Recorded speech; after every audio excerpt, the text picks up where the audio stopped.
രാവിലെ സതീശൻ വന്നിട്ട് ആദ്യമായിട്ടൊരു കാര്യം പറഞ്ഞ നാളെ രാവിലെ കംപ്ലീറ്റ് സ്ഥലത്ത് റെയ്ഡ് ചെയ്യണം. അപ്പൊ ഞാൻ പറഞ്ഞു ഒരു സ്ഥലത്ത് പോരാ, 12 സ്ഥലത്ത് ചെയ്യണം. ആ സതീശൻ പറഞ്ഞേക്കണത് 12 സ്ഥലത്ത് റെയ്ഡ് ചെയ്യാന്നാ പറഞ്ഞേക്കണത്. അങ്ങനെ 12 സ്ഥലത്ത് റെയ്ഡ്. ഇന്നലെ മാധ്യമപ്രവർത്തകർക്ക് മുഴുവൻ വളരെ ചിരി ഉണ്ടാക്കിയ, സന്തോഷം ഉണ്ടാക്കിയ, ഭയങ്കര ഹാപ്പിനെസ് ഉണ്ടാക്കിയ ചില വർത്തമാനങ്ങളാണ് നമ്മുടെ വി.ഡി. സതീശൻ മേനോന്റെ ഈ കേൾക്കുന്നത്. ഇതൊരു പരിഹാസമാണ്. രാഷ്ട്രീയമായ ചോദ്യത്തിന് ഇദ്ദേഹം പറയുന്ന ഉത്തരം അസല് പരിഹാസമാണ്. ഇത് നമ്മൾ ജനങ്ങൾക്ക് നേരെയുള്ള പരിഹാസമാണോ, അതോ ചിലർ രാഷ്ട്രീയ പാർട്ടിക്കാർക്ക് നേരെയുള്ള പരിഹാസമാണോ, അതോ പിണറായി വിജയന് നേരെയുള്ള പരിഹാസമാണോ, CPM നേതാക്കൾക്ക് നേരെയുള്ള പരിഹാസമാണോ, ഇവിടെയുള്ള ചാനലുകളുടെ ബോധ്യങ്ങൾക്ക് നേരെയുള്ള പരിഹാസമാണോ എന്നത് മാത്രം നിങ്ങളൊന്ന് അളന്നു നോക്കിയാൽ മതിയാവും കേട്ടോ. അതിനപ്പുറത്തേക്ക് ഒന്നും ചിന്തിക്കേണ്ട. എന്താണ് ചോദ്യം, എന്താണ് രാഷ്ട്രീയം?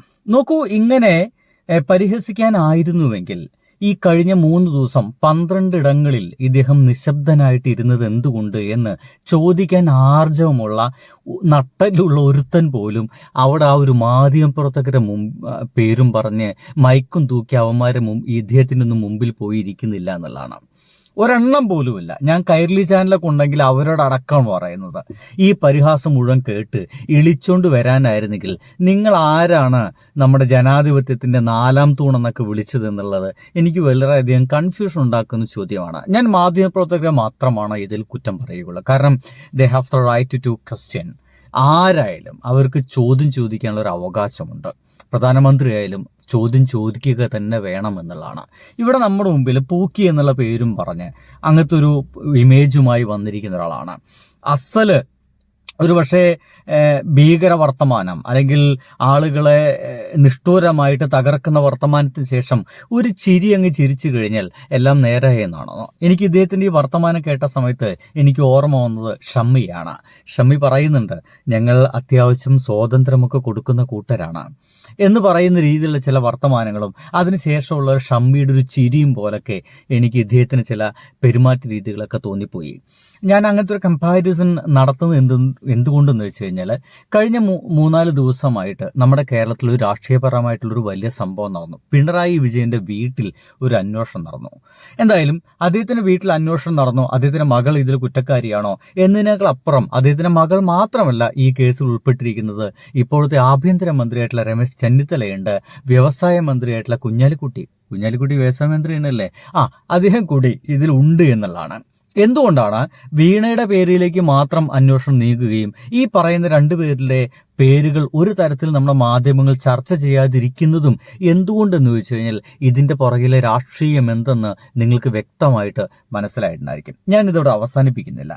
ഇതിന് പകരമായിട്ട് വേണമെങ്കിൽ ഞാൻ നിങ്ങൾക്കൊരു ഉത്തരം തരാൻ കഴിയുന്നത് എന്തുകൊണ്ട് എന്ന് ഞാൻ ഇങ്ങനെ പറയുന്നു എന്ന് വെച്ച് കഴിഞ്ഞാൽ അതിലുള്ള ഉത്തരം ഇതാണ്. അതാദ്യം കേൾക്കണം. അത് കേട്ടിട്ടില്ലെങ്കിലേ നിങ്ങൾക്ക് കാര്യങ്ങളൊന്നും ചിലപ്പോൾ നേരം പോലെ പിടുത്തം വരില്ല. എവിടെയത്? ഒടുവിൽ ED റെയ്ഡിൽ മൗനം വെടിഞ്ഞു മുഖ്യമന്ത്രി. ഇത്ര ദിവസവും ആവർത്തിച്ച് ചോദിച്ചിട്ടും പ്രതികരിക്കാത്ത മുഖ്യമന്ത്രിയുടെ ഇന്നത്തെ വാർത്താ സമ്മേളനത്തിൽ എന്തെല്ലാം ഉണ്ട്? രാഷ്ട്രീയ ആരോപണങ്ങൾക്കും EDയുടെ വരവിലും കൃത്യമായ മറുപടി ഉണ്ടോ മുഖ്യമന്ത്രിക്ക്? ED റെയ്ഡിലും കഴിഞ്ഞുള്ള അക്രമത്തിലും കൃത്യമായ ഉത്തരമുണ്ടോ CM-ന്? തലസ്ഥാനത്ത് ഇത്ര വലിയ വീഴ്ച സംഭവിച്ചിട്ട് വീഴ്ചയല്ലേ? അത് ഭീകരമായ വീഴ്ചയല്ലേ? ഒരുപക്ഷെ നമ്മുടെ കേരളത്തിലേക്ക് വന്നിട്ട് സമുന്നതനായ ഒരു നേതാവിന്റെ വീട്ടിലേക്ക് വന്നൊരു അന്വേഷണത്തെക്കുറിച്ച് രാഷ്ട്രീയപരമായ ആർജവത്തോട് കൂടിയിട്ട് ഒരു മറുപടി പറഞ്ഞിട്ടുണ്ടോ? ED അകാരണമായിട്ട് ആളുകളെ വേട്ടയാടുന്നു എന്നെങ്കിലും ഒരു വർത്തമാനം ഇദ്ദേഹം പറയാത്തത് എന്തുകൊണ്ട്? ഇദ്ദേഹം ഇപ്പൊ തന്നെ RSSന് അടിമപ്പെട്ടു പോയോ എന്നൊക്കെയാണ് ഇപ്പോൾ സോഷ്യൽ മീഡിയയിൽ ആളുകൾ ചോദിച്ചുകൊണ്ടേയിരിക്കുന്നത്. ആ ഒരു ചോദിച്ചുകൊണ്ടിരിക്കുന്ന ആ ചോദ്യത്തിന് നമുക്ക് സംശയത്തോടു കൂടി തന്നെയുള്ള ആ ഒരു ചോദ്യം നമ്മുടെ തലയിലേക്കും കയറുന്നില്ലേ? നോക്കൂ, വന്ദേ മാതരം മുഴുവനായിട്ട് പാടുകയും വന്ദേ മാതരം നമ്മുടെ നിയമസഭയിൽ 6 വരിയെങ്കിൽ 6 വരി ചൊല്ലുകയും ചെയ്തു. എന്താ ആർക്കും പ്രശ്നമില്ലേ? കഴിഞ്ഞ 10 വർഷമായിട്ട് ഈ പരിപാടി ഞങ്ങൾ ഫോളോ ചെയ്യില്ല എന്ന് പറഞ്ഞ പിണറായി വിജയനെ നിങ്ങൾക്ക് ആർക്കും ഇപ്പോഴും മനസ്സിലായില്ലല്ലേ? അത് മനസ്സിലാവാത്തോണ്ടാണല്ലോ നമ്മൾക്കൊരു പൂക്കി മുഖ്യമന്ത്രി മതി എന്ന രീതിയിൽ ഒരാളെ വിളിച്ചു കയറ്റിയത്. എന്തായാലും ഇതിന്റെ എല്ലാ അനുഭവങ്ങൾ പതുക്കെ നമ്മൾ പഠിക്കാൻ പോകുന്നതേ ഉള്ളൂ എന്നുള്ളതാണ്.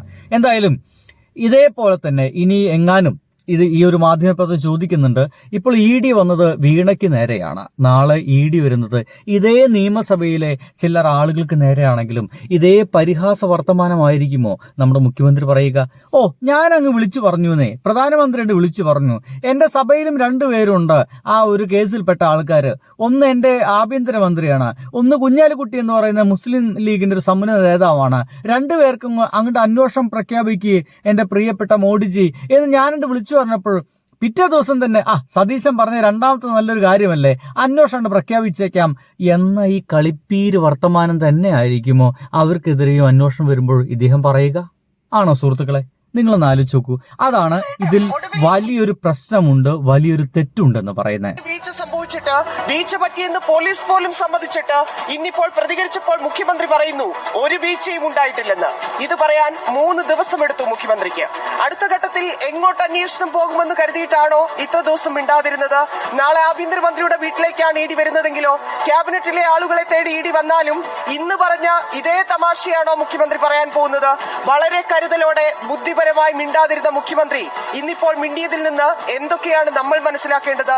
ഇപ്പോൾ മുഖ്യമന്ത്രിയാണെന്നും മാധ്യമങ്ങൾക്ക് മുന്നിൽ വന്നിരുന്ന് പൂക്കി കളിച്ചും തമാശ പറച്ചിലുമായി എന്തെങ്കിലും പറഞ്ഞു പോകുന്നത് മിടുക്കല്ലെന്നും ആരെങ്കിലും പറഞ്ഞു കൊടുക്കണം നിലപാടുകളുടെ രാജകുമാരന്. ഇനി നോക്കൂ, ബിഗ് TV ഒക്കെ എടുത്തിട്ട് അലക്കുകയാണ്. നിലപാടുകളെ രാജകുമാരെന്ന് പറയുമ്പോൾ എന്തുകൊണ്ടാണ് ഇങ്ങനെ രാഷ്ട്രീയ നേതാക്കന്മാരെ കുരുക്കിലാക്കാൻ വേണ്ടിയിട്ട്, അനാവശ്യമായിട്ട് ദുഷ്പേരുണ്ടാക്കാൻ വേണ്ടിയിട്ട് വരുന്ന ഇത്തരം കേന്ദ്ര സേനകളെ അവർക്കെതിരെ ഒരു വാക്കുകൊണ്ടുപോലും നോവിക്കാത്ത ഇദ്ദേഹത്തെ നമ്മൾ എന്ത് വിളിക്കണം? RSSന്റെ അടിമയെന്ന് വിളിക്കാൻ കഴിയുമോ? അല്ലെങ്കിൽ RSSന് വേണ്ടിയിട്ട് പ്രവർത്തിക്കുന്ന ഒരാളാണെന്ന് നമുക്ക് പറയാൻ കഴിയുമോ? വേണമെങ്കിൽ ചിലപ്പോൾ ചില ആളുകളൊക്കെ പറയുന്നുണ്ടായിരിക്കും സോഷ്യൽ മീഡിയയിൽ, പണ്ട് ഇദ്ദേഹം ഏതൊരു RSSന്റെ പ്രോഗ്രാമിന് പോയിട്ട് അവിടെയുള്ള ഗുരുജിയുടെയും ഗോൾവാർക്കറിന്റെയും ചിത്രത്തിന് താഴെ ഒരു തിരി കൊളുത്തിയ ഒരാളാണ് VD സതീശൻ മേനോൻ എന്ന് പറയുന്ന നമ്മുടെ ഇപ്പോഴത്തെ മുഖ്യമന്ത്രി എന്ന് ആളുകളൊക്കെ പറയുന്നുണ്ടായിരിക്കും. അത് വെറും ആരോപണമായിട്ടും ആ ചിത്രം വെറും AI ചിത്രമാണെന്ന് വേണമെങ്കിൽ ഇപ്പോൾ നിങ്ങൾക്ക് വാദിക്കാം. ഇപ്പോൾ അങ്ങനെയാണല്ലോ, എത്ര തന്നെ നല്ല സത്യസന്ധമായ കാര്യങ്ങളും നല്ല കള്ളമാണെന്നൊക്കെ നമുക്കിവിടെ പറഞ്ഞ് മാറ്റിവെക്കാൻ സാധിക്കുന്ന ഒരു കാലമാണ്. ഇനി ബിഗ് TV മാത്രമാണ് ഈ ഒരു വർത്തമാനം പറയുന്നത് എന്നൊക്കെ ചോദിച്ചു കഴിഞ്ഞാൽ ശരിയാണ്. അവർ വീണ്ടും പറയുന്നുണ്ട് കോമഡിയും ക്യൂട്ട്നെസ്സുമല്ല ഒരു കേരളത്തിന് വേണ്ടത്. ഒരു ക്രൈസിസ് സമയത്ത് അവരെ ചേർത്ത് നിർത്തുന്ന ഒരു മുഖ്യമന്ത്രിയാണ്. നോക്കൂ, ബിഗ് TV വീണ്ടും ആക്രമണം തന്നെയാണ് കണ്ടുകൊള്ളുക. സുജയ, ഇന്ന് VD സതീശന്റെ വാർത്താ സമ്മേളനം കണ്ടപ്പോൾ അദ്ദേഹത്തോട് വിനയത്തോടെ ഒരു കാര്യം ഓർമ്മിപ്പിക്കാൻ തോന്നുകയാണ്. അദ്ദേഹം വെറും പൂക്കി മാത്രമല്ല, ഒരു പൊളിറ്റീഷ്യനാണ്, സംസ്ഥാനത്തിന്റെ മുഖ്യമന്ത്രിയാണ്. അദ്ദേഹത്തിൽ നിന്നും ഒരു സാങ്കേതികമായ മറുപടി മാത്രമാണ് ഇന്ന് കിട്ടിയത്. പിന്നെ കുറച്ച് കോമഡിയും തമാശയും ക്യൂട്ട്നെസ് വാരിവിതറിയുള്ള ചിരിയുമൊക്കെ. അതല്ല വേണ്ടത്. ശരിക്കും ഒരു രാഷ്ട്രീയമായ മറുപടി ഇന്ന് VD സതീശന്റെ ഭാഗത്ത് നിന്ന് എല്ലാവരും പ്രതീക്ഷിച്ചിരുന്നു. അദ്ദേഹം പറഞ്ഞത് എന്താണ്? ഈ കേസിൽ സർക്കാർ കക്ഷിയല്ലല്ലോ എന്നൊക്കെ അദ്ദേഹം മാധ്യമപ്രവർത്തകരെ പഠിപ്പിക്കുകയാണ്. ഇത് ഏത് മാധ്യമപ്രവർത്തകർക്ക് അറിയാത്തത്? സർക്കാർ കക്ഷിയല്ല, സർക്കാർ ഇതിനകത്ത് ഒന്നും മനസ്സിലായില്ലേ? അപ്പോൾ ഏകദേശം ഇത്ര കാലം ഇദ്ദേഹത്തെ ഏറ്റവും ഗംഭീരമായിട്ട് വാഴിച്ചിരുന്ന മാധ്യമങ്ങൾക്ക് മനസ്സിലായിട്ടുണ്ട്. എനിക്കിപ്പോഴും പറയാനുള്ളത്, ഈ ചോദ്യം ചോദിക്കാൻ വേണ്ടി പറഞ്ഞിരിക്കുന്ന ആളുകളെ അല്പസ്വല്പമൊക്കെ ബോധമുള്ള, ആർജവമുള്ള, ഞാൻ പറയുന്നത് ശരിയല്ലേ എന്ന് ഇങ്ങോട്ട് ചോദിക്കുമ്പോൾ താങ്കൾ പറയുന്നതിൽ വസ്തുതാപരമായിട്ട് ഇങ്ങനെയൊക്കെ തെറ്റുകളുണ്ടോ എന്ന് അങ്ങോട്ട് പറഞ്ഞു കൊടുക്കാൻ കഴിയുന്ന മാധ്യമ പ്രവർത്തകരെ കൂടി ഉണ്ടാക്കിയെടുക്കേണ്ടതുണ്ട്. അത്തരം ബോധമുള്ള ആളുകൾ കൂടി ഈ മാധ്യമ സ്ഥാപനങ്ങൾ നിയമിക്കേണ്ടതുണ്ട് എന്നാണ് എനിക്ക് തോന്നിപ്പോകുന്നത്. അതില്ലാത്തതുകൊണ്ടാണ് അദ്ദേഹം അവിടെ ഇരുന്ന് പറയുന്ന പൂക്കി തമാശകൾക്കും പൂക്കി കോമഡികൾക്കും ചിരിച്ചു കൊടുത്ത് അത്തരം കോമഡികളൊക്കെ എല്ലാം കേട്ട് ഇളിച്ച് പോരേണ്ടി വരുന്നത്.